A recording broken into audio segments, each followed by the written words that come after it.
درويش، انت يا درويش. ايه الدوشه دي على الصبح؟ عاوزه ايه؟ مالك ومالي؟ ما تصحى بقى يا درويش، الساعة بقت 10. وايه يعني؟ ما انت عارفه النهارده الجمعه وما عنديش شغل. بس انا عندي شغل. عندك شغل؟ رايحه الديوان حضرتك؟ النهارده القبض واتاخرتي على الصراف وخايفه لا يمشي من غير ما تقبضي.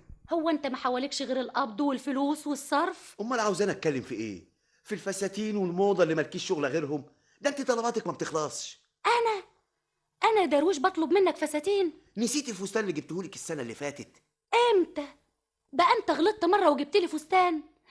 ده انا ما عنديش غير الفستان اللي ماما جابته الشهر اللي فات. ونسيتي الفستان الاسود اللي جبتهولك يوم ما ماتت بنت خاله مامتك؟ يعني كنت عاوزني اروح اعذب فستان اصفر يا درويش؟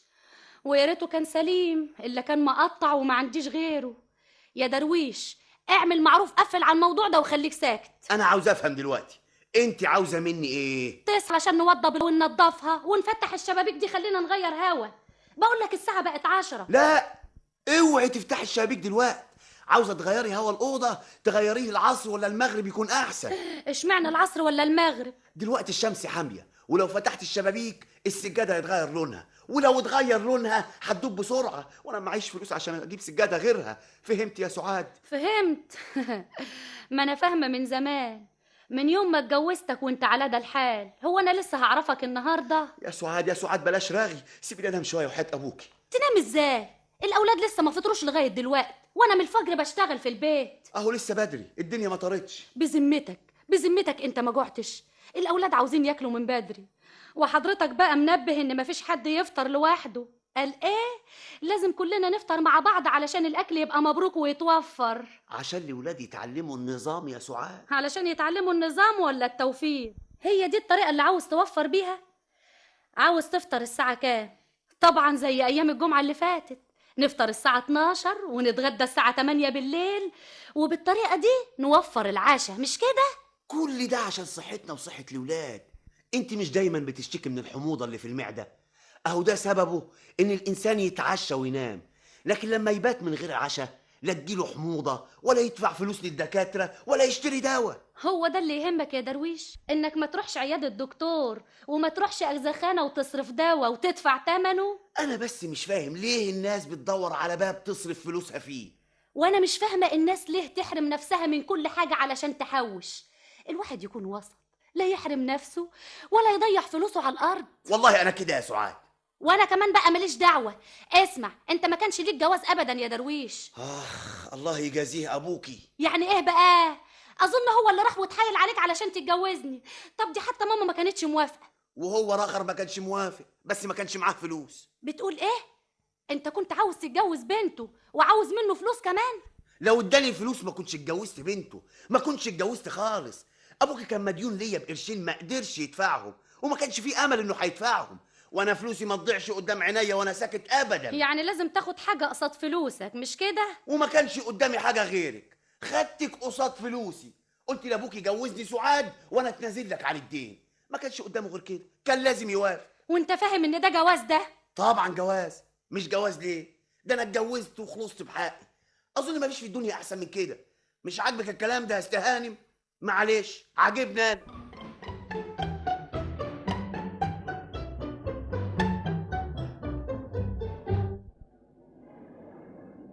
مش هنروح المشوار بتاعنا يا درويش؟ يا سيدي ما احنا رايحين اهو. طب ما تيجي نركب اتوبيس ولا ترماي؟ وعلى ايه؟ دي مسافة قصيرة ما تستاهلش الركوب يا صالح. ودي احنا بنتمشى واحدة واحدة لغاية ما نوصل. اي تسالي. نتمشى؟ عاوزنا نمشي من مصر القديمة لغاية شبرا البلد؟ وفيها ايه يا اخي؟ دي فرقة كعب. لسه هنستنى الترماي، ومين عارف يمكن يجي زحمة وما نعرفش نقعد، وهو وقوف بوقوف. ادي احنا ماشيين. هو انا ما قلتلكش؟ ما قلتليش على ايه؟ على حتة الارض اللي جنب الجنينة بتاعت المعلم سليم. مالها؟ عاوز يبيعها. دي لها قصة طويلة قوي، تعال احكي لك عليها واحنا ماشيين. لا لا لا لا لا لا يا درويش، انا مش هقدر امشي ده كله. يا اخي تعالى، المشي احسن رياضة. امال انا محتفظ بصحتي لغاية دلوقتي ليه؟ من الرياضة ومن المشي. طب جرب المشي كده وانت بكرة تدعيلي توفر صحتك وتوفر فلوسك يا راجل. هو ده المهم. لو حياتك يا صالح، انا ما قصديش كده. بقى انا همشي عشان اوفر اجرة الترماي ولا اجرة الاتوبيس؟ انت ماشي على مهلك ليه؟ مد شويه يا ابو صلاح. طب حاسب حاسب. يا راجل مد، ما تخافش، امال حاسب ايه؟ خلي قلبك جامد. العربيات جايه يا درويش واشاره المرور قافله. يا راجل العربيات لسه بعيد، تعالى. يا سيد انت وهو، انتوا عديتوا الطريق والاشاره مقفوله. يا شاويش ادي احنا عدينا وخلاص. مفيش حاجه اسمها خلاص. سلام عليكم يا شاويش، المسامح كريم. انا اقدر اسامح في حقي، بس معلش المره دي. انتوا عملتوا مخالفه ولازم تدفعوا الغرامه. عاجبك كده يا درويش؟ هي المخالفه دي هيدفع فيها كام؟ حاجه بسيطه، كل واحد فيكم 25 قرش. 25 قرش؟ هو احنا عملنا حاجه يا شاويش؟ خالفتوا قواعد المرور يا حضرة. يلا بينا. على فين يا شاويش؟ تدفعوا الغرامه في كشك المرور. يا عم لا خالفنا ولا عملنا، نرجع تاني مطرح ما جينا. يا سيد انت وهو، اهو انتوا دلوقتي خالفتوا قواعد المرور مرتين. يا شاويش احنا رجعنا تاني اهو. انتوا عديتوا الشارع والاشاره مقفوله، وعديتوا تاني والاشاره مقفوله برضه، تبقوا عملتوا مخالفتين، الغرامه 50 قرش لكل واحد. يلا ادفع يا سي درويش. لكن انا ما معيش فلوس خالص. بسيطه يا حضرة، هنعمل محضر وناخد عنوان السكن ونمره البطاقه العائليه. مش حضرتك متجوز؟ يوه ما تفكرنيش بقى يا شاويش، مش كفايه الزنقه اللي احنا فيها؟ طب تعالوا معايا دقيقه واحده، مش هعطلكم. ما كنا دفعنا يا درويش. ندفع ازاي بس يا صالح؟ مش كل اللي هيعملوه هياخدوا عنوان السكن ونمره البطاقه. ما هو لو ما دفعناش هتبقى فيها قضيه يا درويش. قضيه؟ مش يمكن يتحكم بالبراءه؟ يمكن القاضي يقول ما كانش شايف الاشاره، ما كانش واخد باله، اي حاجه يا اخي. بقى عاوز ندفع 50 قرش بسهوله كده؟ انت مش عارفني ولا ايه يا صالح؟ ده انا درويش يا صالح. لا عارفك، طول عمرك فنجري. مين؟ اهلا اتفضل، اهلا وسهلا. ايه يا سي درويش، مالك؟ هو جرى حاجه ولا ايه؟ سعاد مالها؟ سعاد كويسه خالص، دي حتى واقفه في المطبخ بتعمل شاي لنفسها. امال يا ابني دي بعتت بتقول انها عيانه. عيانه ازاي؟ دي كانت كويسه الصبح قبل ما اخرج، ورجعت لقيتها كويسه وهي اللي فاتحالي. اتفضل ادخل، اتفضل انا هنده لها حالا، اتفضل. ايه الظاهر ان انا جيت في وقت مش مناسب ولا ايه؟ ايه اللي عملتيه ده يا سعاد؟ ايه مالك؟ مش عاوزني اعمل كوبايه شاي اشربها مع الاسبرين؟ احنا في الشاي دلوقتي، تعالي اتفرجي على الورطه اللي وقعتينا فيها. ورطه ايه؟ ابوكي وصل وقاعد في الصالون. يا خبر، ده انا نسيت. نسيتي ايه؟ مش تفهميني. فوزية اختي كانت هنا الصبح وقلت لها خلي بابا يفوت عليا. يعني ما يفوتش الا في وقت زي ده؟ معلش بقى يا درويش. معلش ازاي؟ لازم تخلصينا من الورطه دي، شوفي لك طريقه. هنغديه ايه؟ ما عندناش حاجه. اهو يتغدى اي حاجه يا درويش، ما تكبرش الموضوع. قلت لك مش ممكن يتغدى هنا ابدا. يا دي الكسوف. طب حاضر انا هتصرف يا درويش، انا رايحه له. هتقولي له ايه؟ مش تقولي لي بس تفهميني؟ يا اخي وانت مالك، انا هعرف شغلي. اهلا. ازيك يا سعاد؟ قلبي عندك يا بنتي. والله انا لما قالت لي فوزيه جيت على طول. وازاي ماما ما جتش ليه؟ ماما تعبانه شويه يا سعاد، ما انت عارفه يا بنتي انها ما تقدرش تمشي. ده انا كنت جايه علشان اشوفها. تعرف يا بابا، لولا فوزيه جاتني النهارده كنت جيت لكم. اصلي عاوزه اشوف ماما، دي وحشتني قوي. ايه رايك تيجي معايا يا سعاد؟ ايه رايك يا درويش؟ خلاص يا سعاد، ما دام ماما عيانه يصح برضه تروحي تشوفيها. مش كده بالذمه يا ابني؟ والله يا عمي، والله دي لينا وحشتني خالص. طب ما تيجي معانا يا درويش علشان تشوف ماما. بس ايه؟ يلا بينا يا درويش، دي ماما هتفرح قوي لما نروح كلنا. قول لي يا بابا، هتغدينا ايه؟ اللي انتوا عاوزينه. ايه رايك تتغدوا سمك؟ اهو درويش بيحبه وانت كمان بتحبيه. مش كنا نتغدى هنا يا سعاد وبعدين نخرج؟ يلا بينا يا درويش، يلا ما تكسفش بابا. هو في فرق؟ ما هو ده بيتنا وده بيتنا. بتعمل ايه يا درويش؟ يا اخي بشوف التلفزيون بتاعنا، الصوره مش واضحه والصوت مش واضح. انت اللي بتشوفه؟ انت تعرف التلفزيون يا راجل؟ مش فيه ناس فنيين وناس متخصصين؟ ايه يعني؟ عاوزنا اصلحه عند الفنيين عشان ادفع الشيء الفلاني؟ امال انت اللي تصلحه؟ انا اكتشفت ان العيب من الاريال، هظبطه دلوقتي واوضبه، وهتتفرج بقى يا عم على الصوره والصوت، هيكونوا زي الاول واحسن كمان. يا درويش طوعني، ادي العيش لخبازينه. عيش مين وخبازينه مين يا عم؟ امسك يا صالح، امسك السلم كده وناولني الشاكوش والمفك. هتعمل ايه؟ هفك المسامير واعدل الاريال. يا درويش مش كده. مش كده ازاي بس؟ امال عاوز ادفع فلوس؟ انا بعمل كل حاجه بايدي، جلدة حنفيه انا اللي اعملها، كرسي دولاب نمليه انا اللي اصلحه، مفيش نجار ولا سباك ولا كهربائي يدخل بيتنا ابدا.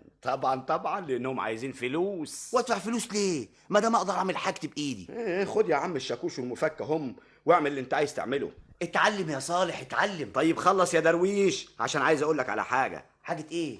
ما تقولها دي، احنا بنتكلم وانا بشتغل. انت عارف القضيه بتاعت المرور؟ مش لما خالفنا المرور وعدينا الشارع مرتين؟ هي دي. ولا يهمك يا راجل، انا جاني الاعلان بتاعها اديته للمحامي. اصل انا عندي وما احبش ادفع القرش بالساهل ابدا. ايه وقال لك ايه المحامي؟ ابدا، طمني وقال لي مش هندفع ولا مليم. واديته كام؟ مرضيش اقل من 3 جنيه ابدا. طب ايه رايك بقى انه اتحكم علينا بالغرامه وخسرنا المصاريف؟ ها؟ مش كان احسن ندفع من سكات؟ كان لازم تعاند. الله الله الله، حاسب يا درويش، حاسب حاسب، السلم هيقع. يا جنبي. في حاجه يا درويش؟ يا جرالك حاجه يا درويش؟ تعبان قوي يا صالح. وريني كده وريني كده يا درويش. في ايه يا صالح؟ في ايه مالك يا درويش؟ ايه اللي حصل يا صالح؟ درويش وقع يا سعاد. يا خبر ابيض، ده جنبه متعور خالص، ده لازم يتنقل المستشفى حالا. ازاي الحال يا دكتور؟ والله يا هانم الحالة كانت خطيرة، لكن دلوقتي أحسن بكتير. انا جيت هنا 3 مرات وكل ما اجي الاقيه نايم. كل ده من مصلحته، ما تخافيش. انت هنا يا سعاد؟ احنا فين؟ احنا في المستشفى يا درويش. نام نام يا درويش، ما تتكلمش كتير. اسمع كلام الدكتور وما تتكلمش يا درويش. ايه اللي جابني هنا يا سعاد؟ كلها يومين وترجع البيت، دي تعويرة بسيطة. مستشفى ايه دي يا سعاد؟ دي مستشفى الدكتور سامي. بتدفعي كام هنا؟